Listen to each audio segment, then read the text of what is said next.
বাংলাদেশিদের জন্য শ্রম বাজার উন্মুক্ত করে দেওয়ার আহ্বান জানিয়েছেন মালয়েশিয়া সফররত প্রধানমন্ত্রী তারেক রহমান। একই সাথে এদেশে বিনিয়োগের জন্য দেশটির ব্যবসায়ীদের আহ্বান জানান। সোমবার মালয়েশিয়ার প্রধানমন্ত্রীর কার্যালয়ে একান্ত বৈঠক শেষে যৌথ ব্রিফিংয়ে এই আহ্বান জানান তারেক রহমান।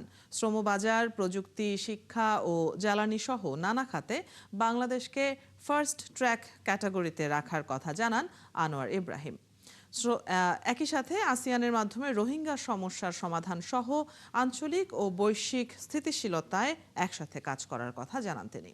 এ বিষয়ে রয়েছে প্রতিবেদন। দর্শক, আমরা সেই প্রতিবেদনটি দেখব। তবে এর আগে এক মতবিনিময় সভায় প্রবাসীদের হতাশ না হয়ে দেশকে এগিয়ে নিতে সরকারকে সহযোগিতা করার আহ্বান জানান প্রধানমন্ত্রী তারেক রহমান। মালয়েশিয়ায় প্রবাসীদের সমস্যা সহ আটকে থাকা বাংলাদেশিদের ফেরত পাঠানোর বিষয়ে দেশটির প্রধানমন্ত্রীর সাথে আলোচনার আশ্বাস দেন তিনি। রবিবার প্রবাসীদের সাথে মতবিনিময়ে এসব কথা বলেন তারেক রহমান। মালয়েশিয়া থেকে বিস্তারিত জানাচ্ছেন শফিকুল হক। দক্ষিণ পূর্ব এশিয়ার সমৃদ্ধশালী দেশ মালয়েশিয়ায় প্রধানমন্ত্রী তারেক রহমান যখন পৌঁছান তখন স্থানীয় সময় রাত 8:45।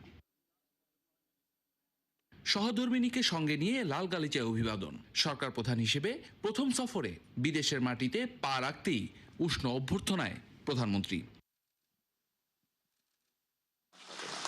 এরপর নির্ধারিত কর্মসূচির বাইরে রাজধানীর কুয়ালালামপুরে শাংগ্রিলা হোটেলে প্রবাসী বাংলাদেশিদের আয়োজনে সংবর্ধনা অনুষ্ঠানে যোগ দেন প্রধানমন্ত্রী তারেক রহমান। জেনারেশনটাকে নিয়ে আসি প্রোডাক্টিভিটিতে, এবং সে কারণেই এই প্রাইমারি স্কুলে আমরা দেশকে নিয়ে নিজের চিন্তার কথা প্রবাসীদের সামনে তুলে ধরেন প্রধানমন্ত্রী। বলেন, চাইলেই মালয়েশিয়ার মতো বাংলাদেশকেও সুন্দর করা সম্ভব। আগামী 10 বছর কোথায় কোথায় বাংলাদেশ থেকে মানুষ বিভিন্ন টাইপের কাজ নিয়ে, বিভিন্ন ডিফারেন্ট ক্যাটাগরির জব নিয়ে তারা যেতে পারে, কি কি সেটাকে আমরা বের করার চেষ্টা করছি। অলরেডি দায়িত্ব দেওয়া হচ্ছে সরকারের কনসার্ন ডিপার্টমেন্টকে, তারা কাজ করছে, সেটা বের করার চেষ্টা করছে। সেইভাবে করে আমরা আমাদের লোকজনকে রেডি করব। মালয়েশিয়ার প্রধানমন্ত্রীর সঙ্গে কি কি বিষয়ে আলোচনা হবে তার কিছু দিক তুলে ধরেন তারেক রহমান। বিশেষ করে আটকা পড়া প্রবাসীদের মুক্ত করার চেষ্টা করা হবে বলে জানান সরকার প্রধান। প্রায় 2000-এর কাছাকাছি হবে মানুষ, কোথায় বিভিন্নভাবে মিলিয়ে মানুষগুলো বিভিন্ন জায়গায় আটকে আছে। আমরা চেষ্টা করব এই মানুষগুলোকে কিভাবে এখান থেকে মুক্ত করা যায়, অন্তত অন্যদের সাথে আলোচনা করব এখানকার সরকারের সাথে। 30 লক্ষ কোটি টাকার দেনা নিয়ে সরকার যাত্রা শুরু করলেও হতাশার কিছু নেই বলেও দৃঢ় প্রত্যয়ী তারেক রহমান। এখন এই সমস্যাটাকে তো আপনাকে অ্যাড্রেস করতে হবে, এবং একই সাথে আপনাকে আরো অনেকগুলো পরিকল্পনা চিন্তা করতে হবে। প্রতিশোধের মানসিকতা থেকে বের হওয়ার আহ্বান জানিয়ে সবাইকে দেশ গড়ার কাজে মনোনিবেশ করার কথাও বলেন প্রধানমন্ত্রী তারেক রহমান। সবাই যখন বিদেশে যান, বিদেশে থাকেন, বিদেশে পরিশ্রম করছেন, যে দেশেই আছেন, সেই দেশটিকে যেমন গড়ে তুলতে সাহায্য করছেন, একই সাথে নিজের দেশকেও গড়ে তুলতে সাহায্য করছেন পরোক্ষভাবে। তা আমরা অন্য দেশ যদি গড়ে তুলতে সাহায্য করতে পারি, তা আমরা কেন নিজের দেশ করতে পারবো না? ডেফিনেটলি পারবো। শফিকুল হক, একাত্তর, মালয়েশিয়া। এর আগে যেমনটি বলছিলাম, বাংলাদেশিদের জন্য শ্রম বাজার উন্মুক্ত করে দেওয়ার আহ্বান জানিয়েছেন মালয়েশিয়া সফররত প্রধানমন্ত্রী তারেক রহমান। একই সাথে এদেশে বিনিয়োগের জন্য দেশটির ব্যবসায়ীদের আহ্বান জানান। সোমবার মালয়েশিয়ার প্রধানমন্ত্রীর কার্যালয়ে একান্ত বৈঠক শেষে যৌথ ব্রিফিংয়ে এই আহ্বান জানান তারেক রহমান। আর আনোয়ার ইব্রাহিম শ্রমবাজার, প্রযুক্তি, শিক্ষা ও জ্বালানি সহ নানা খাতে বাংলাদেশকে ফার্স্ট ট্র্যাক ক্যাটাগরিতে রাখার কথা জানান। একই সাথে রোহিঙ্গা সমস্যার সমাধান সহ আঞ্চলিক ও বৈশ্বিক স্থিতিশীলতায় একসাথে কাজ করার কথা জানান তিনি। নুরনবী সরকারের প্রতিবেদন। প্রধানমন্ত্রী তারেক রহমান প্রথম বিদেশ সফরে মালয়েশিয়ায় ব্যস্ততম দিন পার করছেন। স্থানীয় সময় সকালে মালয়েশিয়ার প্রধানমন্ত্রীর কার্যালয়ে পৌঁছান তারেক রহমান। এ সময় তাঁর সাথে ছিলেন সহধর্মিণী ডাক্তার জোবায়দা রহমান। প্রধানমন্ত্রীর কার্যালয়ে পৌঁছানোর সাথে সাথে তাকে স্বাগত জানান মালয়েশিয়ার প্রধানমন্ত্রী আনোয়ার ইব্রাহিম। এরপর গার্ড অব অনার দেওয়া হয় প্রধানমন্ত্রী তারেক রহমানকে। এরপর দুই দেশের প্রধানমন্ত্রী বৈঠকে বসেন। বৈঠকে জ্বালানি, শ্রম, প্রযুক্তি, কৃষি ও শিক্ষা সহ নানা বিষয়ে আলোচনা এবং দুটি সমঝোতা স্মারক সই হয়। এরপর যৌথ সংবাদ সম্মেলনে অংশ নেন দুই দেশের প্রধানমন্ত্রী। বক্তব্য শুরুর আগে বাংলাদেশের পররাষ্ট্রমন্ত্রী ও মালয়েশিয়ার পররাষ্ট্র ও শ্রমমন্ত্রী সমঝোতা স্মারকের নথিপত্র বিনিময় করেন। Strong potential for Malaysian investment in Bangladesh and warmly invite Malaysian businesses to explore those opportunities. Our discussions cover ICT, energy, infrastructure. Now, human resource cooperation, particularly the workers, has been firstly critical for our economic survival, but at the same time has invited a lot of scandals and concern. আগে মালয়েশিয়ার প্রধানমন্ত্রী বক্তব্য দেন, এরপর বাংলাদেশের প্রধানমন্ত্রী বক্তব্য রাখেন। প্রধানমন্ত্রী তারেক রহমান এ সময় বলেন, মালয়েশিয়ার সাথে তাঁর পিতামাতার সম্পর্ক ঐতিহ্যবাহী। দেশের কর্মসংস্থান ও বিনিয়োগে বর্তমান সরকার গুরুত্ব দিয়েছে বলে জানান প্রধানমন্ত্রী তারেক রহমান। বাংলাদেশে মালয়েশিয়ার বিনিয়োগকারীদের বিনিয়োগের আহ্বান জানান তিনি। প্রধানমন্ত্রী তারেক রহমান বলেন, অবৈধ শ্রমিকদের বৈধ করা, আটকদের বাংলাদেশে ফেরত পাঠানো ও বাংলাদেশিদের জন্য শ্রমবাজার উন্মুক্ত করার বিষয়ে আলোচনা হয়েছে। I requested His Excellency Prime Minister Anwar Ibrahim to consider recruiting more Bangladeshi workers as well as to open labor market as soon possible. Enhanced and comprehensive partnership in all fields, not limited only to trade and investment, although that remains to be pivotal, but also to extend beyond that in terms of collaboration. Rohingya সংকট নিরসনে মালয়েশিয়ার ভূমিকার প্রশংসা করে তারেক রহমান বলেন, এই সংকটের স্থায়ী সমাধানে আসিয়ানের মাধ্যমে কার্যকর উদ্যোগ নিতে পারে Malaysia. I express deep concern for the Rohingya people sheltered in Bangladesh and thank Malaysia for its continued support for their safe And to engage through the good offices of the foreign minister, through ASEAN mechanisms, to engage with the Myanmar authorities. বাংলাদেশের সরকার প্রধান বলেন, এই সফরের মাধ্যমে Bangladesh Malaysia সম্পর্ক অনন্য উচ্চতায় পৌঁছালো। আঞ্চলিক অগ্রগতি ও বিশ্ব শান্তি স্থাপনে বিশ্ব দরবারে একসাথে কাজ করবে দুই দেশ। নুনবী সরকার, ৭১, ঢাকা। চট্টগ্রামে বাংলাদেশ ব্যাংকের সামনে মানববন্ধন ও শান্তিপূর্ণ অবস্থান কর্মসূচি পালন করছে ইসলামী ব্যাংক সহ ৬টি ব্যাংকের চাকরিচ্যুত কর্মকর্তা কর্মচারীরা। চট্টগ্রাম মহানগর ও জেলার বিভিন্ন উপজেলা থেকে আসা ১ থেকে ১.৫ হাজার কর্মী এই কর্মসূচিতে অংশ নিচ্ছেন। এ বিষয়ে জানবো বিস্তারিত। সহকর্মী প্রণবেশ চক্রবর্তী যুক্ত হচ্ছেন চট্টগ্রাম থেকে। প্রণবেশ, কোন কোন ব্যাংকের কর্মকর্তা কর্মচারীরা অংশ নিচ্ছেন, তাদের দাবিগুলো কি এবং সেখানে কি অবস্থা দেখছেন? অদিতি, চট্টগ্রামের কোতোয়ালি মোরস্থ যে বাংলাদেশ ব্যাংক রয়েছে সেই বাংলাদেশ ব্যাংকের সামনে আজকে সকাল থেকেই ইসলামী ব্যাংক সহ ৬টি ব্যাংকের কর্মকর্তা কর্মচারী যারা চাকরিচ্যুত হয়েছেন তারা মানববন্ধন এবং অবস্থান কর্মসূচি তারা গ্রহণ করেছে। মূলত তারা এখানে ৮-৯টির মতো দাবি তুলেছে। প্রথম দাবি হচ্ছে যাদেরকে চাকরিচ্যুত করা হয়েছে তাদের চাকরিতে পুনর্বহাল করার দাবি তারা জানিয়েছেন। তারা বলছেন এতদিন পরিবার পরিজন নিয়ে তারা আসলে খুবই দুর্বিষহ অবস্থায় আছেন। তারা প্রধানমন্ত্রীর কাছে আহ্বান জানিয়েছেন যাতে তাদের চাকরি পুনর্বহাল করা হয়।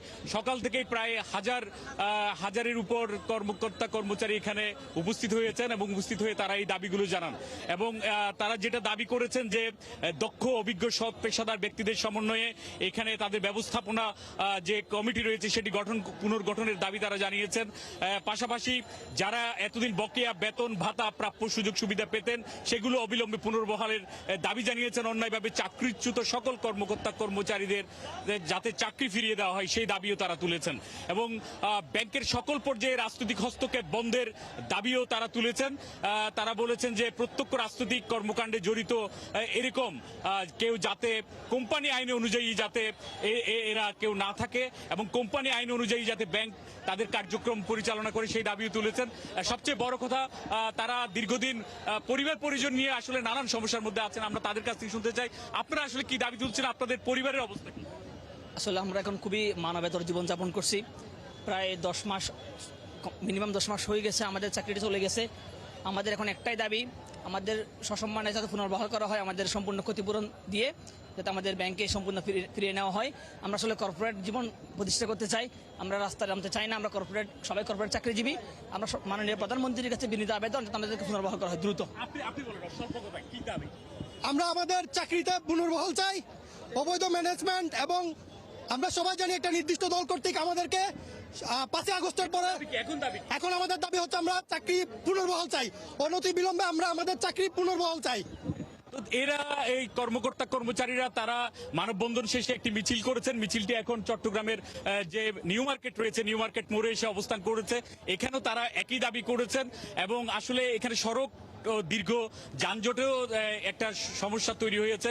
তো সব মিলিয়ে তারা বলছেন তাদের এই যে ভোগান্তি, পরিবার স্বজন নিয়ে যে দুর্ভোগে পড়েছেন, সেখান থেকে যাতে মুক্তি তারা চান। প্রণবেশ, এবং আপনার মাধ্যমে আমরা সেখানে অবস্থানকারীদের কথাও শুনে নিচ্ছিলাম। ধন্যবাদ সবশেষ খবর নিয়ে যুক্ত হবার জন্য।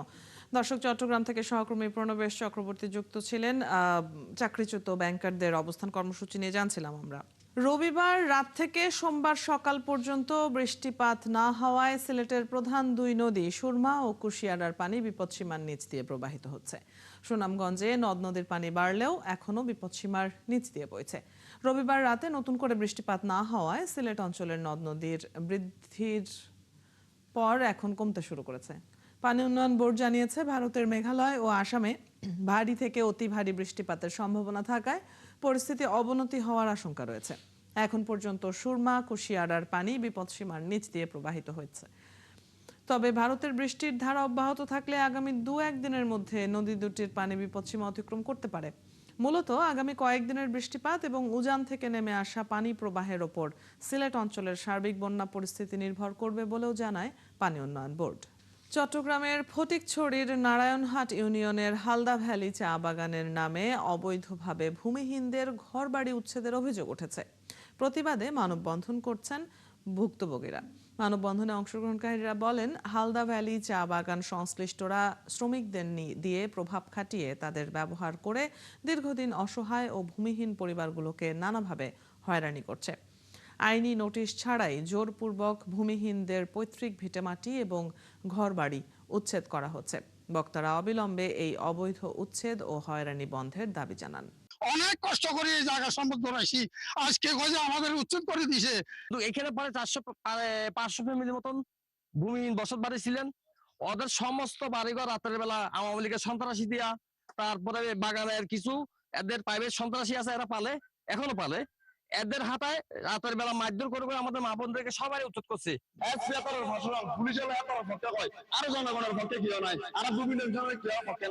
যুক্তির সমীকরণে প্রাচ্যের ড্যান্ডি প্রতিপাদ্যে ক্লাইমেট রেজিলিয়েন্ট ক্যাম্পাস ইনিশিয়েটিভের আয়োজনে নারায়ণগঞ্জে গ্র্যান্ড ফিনালের মধ্য দিয়ে আজ শেষ হবে 8 দিনব্যাপী নারায়ণগঞ্জ সদর উপজেলা বিতর্ক উৎসব 2026। অনুষ্ঠানের সবশেষ খবর জানাতে যুক্ত হচ্ছেন সহকর্মী হাবিবুর রহমান। হাবিব, বিতর্ক প্রতিযোগিতায় কারা অংশগ্রহণ করেছে, কি কি বিষয় নিয়ে বিতর্ক হয়েছে এবং সমাপনী অনুষ্ঠানে কারা উপস্থিত ছিলেন, জানাবেন বিস্তারিত। পরিবেশ রক্ষায় আইন নয়, সচেতনতাই জরুরি, এই বিষয় নিয়ে আসলে নারায়ণগঞ্জের প্রায় 600 স্কুলের বাচ্চার আয়োজনে এবং প্রায় 64টি স্কুলের ব্যবস্থাপনায় এই আয়োজন শুরু হয়েছে। মূলত এই আয়োজনের মাধ্যমে পরিবেশ রক্ষার জন্য দেশব্যাপী একটা মেসেজ পৌঁছে দিতে চাচ্ছে বন এবং জলবায়ু পরিবর্তন মন্ত্রণালয়। তো এখানে এসেছেন মাননীয় মন্ত্রী ফরিদুল ইসলাম এবং এসেছেন অন্যান্য রাজনৈতিক এবং ব্যক্তিবর্গ। বিশেষ করে তারা এমন একটি বিতর্কের আয়োজন করতে যাচ্ছেন যেটা দেশব্যাপী আসলে একটা মেসেজ দেওয়া যায় যে বাংলাদেশের যে পরিবেশের যে বিপর্যয় হচ্ছে, বিপর্যয়ের মধ্যে যে মানুষকে অধিকতর সচেতন করার জন্য এবং সেটাকে বাস্তবায়ন করার জন্য।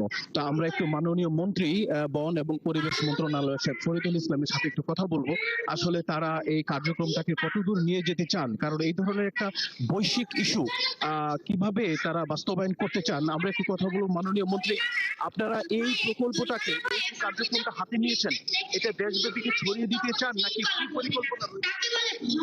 ধন্যবাদ। দেখুন, বাচ্চারা যে সচেতনতামূলক একটা প্রোগ্রাম করছে, আমি আসলে উদ্বুদ্ধ যে এরকম একটা ইনিশিয়েটিভ নিচ্ছে বাগেরহাট মানে যে নারায়ণগঞ্জ জেলা প্রশাসন, পাশাপাশি সদর উপজেলা। এটা আসলে সচেতনতা বৃদ্ধি করা যায় তাহলে আমাদের দেশের জন্য যে দূষণ বা যে পলিউশন বা পরিবেশ সুরক্ষা, এটা অনেকটাই সহজ হবে। সুতরাং এইটা আমাদের জন্য একটা নতুন উদ্যোগের এবং নতুন একটা সুযোগ করে দিবে বলে আমি মনে করি, এবং এইটা আমরা সারা দেশের জন্য এগিয়ে নিব এবং স্কুল পর্যায়ে আমরা সচেতনমূলক বিভিন্ন ধরনের লিফলেট বা বিতরণ সহ এগুলো করব। আর যেখানে সুযোগ আছে বিতর্ক প্রতিযোগিতা বা তাদের ভিতরে যে সচেতনতা বৃদ্ধি করার জন্য যে পড়াশোনা করা, সেগুলোর জন্য অবশ্যই চেষ্টা করব। ধন্যবাদ মাননীয় মন্ত্রী। অতীতে আপনি শুনলেন যে এটা পুরো বাংলাদেশে ছড়িয়ে দেওয়ার জন্য ওনার মন্ত্রণালয় কাজ করবেন, যাতে করে পরিবেশ দূষণে মানুষের মধ্যে সচেতনতা তৈরি হয়। শুধু আইন নয়, পরিবেশ দূষণে সচেতনতাই জরুরি। হাবিব, আপনার মাধ্যমে আমরা এই উৎসব সম্পর্কে জানছিলাম এবং সেখানে আগত অতিথির কথাও শুনছিলাম। ধন্যবাদ যুক্ত হবার জন্য। দর্শক, নারায়ণগঞ্জ থেকে সহকর্মী যুক্ত হয়ে জানিয়ে দিচ্ছিলেন বিতর্ক উৎসবের খবর। সুনামগঞ্জে নদ নদীর পানি বাড়লেও এখনো বিপদসীমার নিচ দিয়ে প্রবাহিত হচ্ছে। পানি উন্নয়ন বোর্ড জানিয়েছে, ভারতের মেঘালয় ও আসামে ভারী থেকে অতি ভারী বৃষ্টিপাতের সম্ভাবনা থাকায় পরিস্থিতি অবনতি হওয়ার আশঙ্কা রয়ে গেছে। সেখানকার আজকের খবর জানাতে আমাদের সাথে যুক্ত হচ্ছেন সহকর্মী শহীদ নূর আহমেদ। শহীদ নূর, নদ নদীর পানি আজ কি অবস্থায় আছে এবং কি বলছে পানি উন্নয়ন বোর্ড? অতিথির ধন্যবাদ আপনাকে। দেখুন, আমরা এর আগের সংবাদটি যেমনটা জানানোর চেষ্টা করেছিলাম, সুরমা নদীর পানি হ্রাস পেতে শুরু করেছে। গত 24 ঘন্টায় সুরমা নদীর পানি প্রায় 25 সেন্টিমিটার কমেছে, এমনটাই জানিয়েছে পানি উন্নয়ন বোর্ড। এবং শুধু যে সুরমা নদীর পানি তা নয়, ভারত থেকে যে পানি আসছিল, ঢলের পানি, সেটা নেমে গেছে এবং আস্তে আস্তে ভাটির দিকে যাচ্ছে উজান থেকে। এবং আমি যদি বলি, আনোয়ারপুর সড়ক যে গতকাল ডুবে গিয়েছিল, সেটিও আজ যান চলাচল স্বাভাবিক হয়ে গেছে, পানি সরে গেছে সড়ক থেকে। তবে পানি উন্নয়ন বোর্ড থেকে যেমনটা জানানো হয়েছে, আগামী 48 ঘন্টা উজানে বৃষ্টিপাত হওয়ার সম্ভাবনা থাকবে। এই কারণেই যে পানি কমতে শুরু করেছিল, সেটি আবারও বৃদ্ধি পেতে পারে। তবে বিপদ সীমা অতিক্রম কোথাও কোথাও করলেও সেটি আসলে দ্রুত নেমে যেতে পারে, এমনটাই জানানো হয়েছে। আমি যদি জানানোর চেষ্টা করি, আজ যে বৃষ্টিপাত শেষ রাতের দিকে হয়নি এবং গেল 24 ঘন্টায় সুনামগঞ্জে 52 মিলিমিটার বৃষ্টিপাত হয়েছিল। এর ফলে এই যে পানি বৃষ্টিপাত কমেছে এবং ঢলের পানি নামতে শুরু করেছে, এই কারণে নদী তীরবর্তী নিম্নাঞ্চলে স্বস্তির কথা হচ্ছে। এখনো পর্যন্ত বন্যা আতঙ্ক নেই। তবে প্রশাসনের পক্ষ থেকে প্রস্তুতি গ্রহণ করা হয়েছে, ত্রাণ মজুত রাখা হয়েছে। যদি নেতিবাচক পরিস্থিতি তৈরি হয়, তখন তারা সেটি মোকাবেলা করবেন, এমনটা জানানো হয়েছে। তবে পানি উন্নয়ন বোর্ড থেকে এখনই আতঙ্কগ্রস্ত না হওয়ার পরামর্শের কথা জানানো হয়েছে। তো এই ছিল সুনামগঞ্জে বন্যা পরিস্থিতি এবং পানি বৃদ্ধির সর্বশেষ। অদিতি, ধন্যবাদ শহীদ নূর। আপনার কাছ থেকে আমরা নদ নদীর অবস্থা জেনে নিচ্ছিলাম। দর্শক, সুনামগঞ্জ থেকে সহকর্মী শহীদ নূর আহমেদ আমাদের সাথে যুক্ত ছিলেন এতক্ষণ। ফুটবল বিশ্বকাপের উন্মাদনা শুধু টেলিভিশনের পর্দা কিংবা খেলার মাঠে সীমাবদ্ধ নেই। প্রিয় দলের প্রতি ভালোবাসা প্রকাশে পোশাকে লেগেছে বিশ্বকাপের রং। বিভিন্ন প্রতিষ্ঠানও বাজারে নিয়ে এসেছে বিশেষ ডিজাইনের শাড়ি। বিক্রেতারা বলছেন, এসব শাড়ির চাহিদা অনেক, বিশেষ করে আর্জেন্টিনার শাড়ি স্টক আউট। আরো জানাচ্ছেন মামুন হোসাইন। শাড়িতেও যে ব্রাজিল কিংবা আর্জেন্টিনার পতাকা দেখা মিলবে, এমনটি হয়তো আগে কেউই ভাবেননি। তবে 2026-এর ফুটবল বিশ্বকাপ নিয়ে এলো নতুন এই ফ্যাশন। বিশ্বকাপ এলে ভক্তদের শুধুই জার্সি পরতে হবে, এই ধারণা ভুল প্রমাণ করে বিভিন্ন ফ্যাশন হাউস নিয়ে এসেছে ব্রাজিল ও আর্জেন্টিনা শাড়ি। কোথাও শাড়ির আঁচলে ধরা দিয়েছে আর্জেন্টিনার পতাকা, আবার কোথাও বিশ্বকাপ। বিক্রেতারা বলছেন, ব্রাজিলের থেকে আর্জেন্টিনার শাড়ির বিক্রি বেশি। আর্জেন্টিনা ব্রাজিলের তুলনায় আর্জেন্টিনাটা ভালো গিয়েছে এখান থেকে। মার্কেট রিসার্চ করে দেখলাম যে আর্জেন্টিনার শাড়িটা বেশি চলতেছে মার্কেটে, বা হচ্ছে বেশি সমর্থক আর্জেন্টিনার, যার জন্যই আমরা আর্জেন্টিনার কাস্টমারদের উপর বেশি ফোকাস করেছি। শাড়ির উন্মাদনায় ব্রাজিল সমর্থকরাও পিছিয়ে নেই। 5 বারের বিশ্বকাপ জয়ের ছবি ধরা পড়েছে ব্রাজিল শাড়ির আঁচলে। ডিজাইন যেমনই হোক, বিভিন্ন ফ্যাশন হাউজে এরই মধ্যে শেষ হয়ে গেছে এসব শাড়ির স্টক। প্রতিদিন আপনার 400-500 পিস স্টক করলেও প্রতিদিনই শেষ হয়ে যেতেছে। আমরা কাস্টমারকে দিয়ে কুলাইতে পারতেছি না। অনলাইনের চাপের কারণেই শপে প্রোডাক্ট পাচ্ছি না। বিক্রেতারা বলছেন, বিশেষ ডিজাইনের এসব শাড়ি অর্ডারকারীদের মাঝে পুরুষদের সংখ্যাই বেশি। শাড়ি হচ্ছে আমাদের ভাইয়ারা বেশি নিচ্ছে আপুদের তুলনায়, যেহেতু ভাইয়ারা আপুদেরকে গিফট করলে আপুরা খুশি হবে, যার জন্যই তো ভাইয়ারা বেশি নিচ্ছে শাড়ি। ভিন্ন রকম এই শাড়িগুলোর দাম পড়ছে 1500 থেকে 2000 টাকা পর্যন্ত। এসব শাড়ি জনপ্রিয় করতে শুরু হয়েছে ফ্যাশন শো।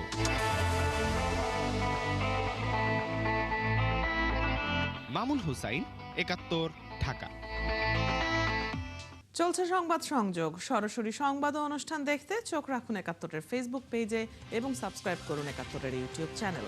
থাকুন 71-এর সাথে।